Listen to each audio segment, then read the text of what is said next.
நாம் இந்த வீடியோவில் என்ன பார்க்க போகிறோம்னா, லோகேஷ் கனகராஜ் தன்னோட படத்தில் ஒரே மாதிரியாக யூஸ் பண்ண விஷயங்களை தான் பார்க்க போகிறோம். லோகேஷ் கனகராஜ் மார்ச் 14, 1986 கோயம்புத்தூரில் பிறக்கிறாரு. இவர் பேங்கில் மேனேஜராக வேலை பார்க்குறாரு. சின்ன வயசுலேருந்து தனக்கு பிடிச்சமான மூவிலாம் திரும்ப திரும்ப பார்க்குற பழக்கம் கொண்டவர் இவர் பேங்கில் வேலை பார்க்கும்போது சின்ன சின்ன ஷார்ட் ஃபிலிம்லாம் பண்ணுறாரு. இவர் கலாம்ங்கிற ஷார்ட் ஃபிலிம் பண்ணுறாரு. இந்த ஷார்ட் ஃபிலிம் நல்லா ரீச் ஆகுது. இதனால் இவர் மாநகரம் படம் டைரக்ட் பண்ணுற வாய்ப்பு கிடைக்கிது. இந்த படம் ரிலீஸ் ஆகி சூப்பர் டூப்பர் ஹிட் ஆகுது. இந்த படத்தோட வெற்றி மூலமாக மொத்த தமிழ் இண்டஸ்ட்ரியும் திரும்பி பார்க்க வைக்கிறாரு லோகேஷ் கனகராஜ். சரி வாங்க, லோகேஷ் கனகராஜ் தன்னோட படத்தில் யூஸ் பண்ண ஒரே மாதிரியான விஷயங்களை பார்ப்போம். கைதி படத்தில் பார்த்தீங்கன்னா தேல் சிம்பிள் போட்ட ட்ரக்ஸ் மூட்டை இருக்கும். அதே போல் விக்ரம் படத்துலேயும் தேல் சிம்பிள் போட்ட ட்ரக்ஸ் மூட்டை இருக்கும்.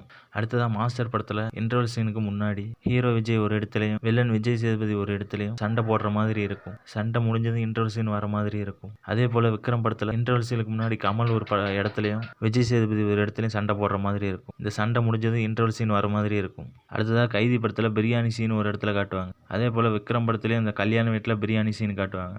லோகேஷ் கனகராஜுக்கு பிரியாணிலாம் ரொம்ப பிடிக்கும் போல். அடுத்ததாக மாஸ்டர் படத்தில் கிளைமேக்ஸில் ஜெயில் காட்டுவாங்க. அதே போல் விக்ரம் படத்துலையும் ஒரு சீனில் ஜெயிலை காட்டுவாங்க. அடுத்ததாக மாநகரம் படத்தில் பார்த்தீங்கன்னா ஸ்ட்ரென்த்தாக காட்டுறங்கிற டைலாக் ஒன்று வரும். அதே போல் விக்ரம் படத்துலையும் ஸ்ட்ரென்த்தாக காட்டுறங்கிற டைலாக் ஒரு சீனில் வரும். இந்த மாதிரி நிறையா படத்தில் லோகேஷ் கனகராஜ் ஒரே மாதிரி சீனை வச்சுக்கிறார். லோகேஷ் கனகராஜ் பார்த்தீங்கன்னா மாஸ்டர் படத்தில் விஜய் கையில் காப்பு போட்டிருப்பார். அதே போல் விக்ரம் படத்துலையும் கமலஹாசன் கையில் காப்பு போட்டிருப்பார்.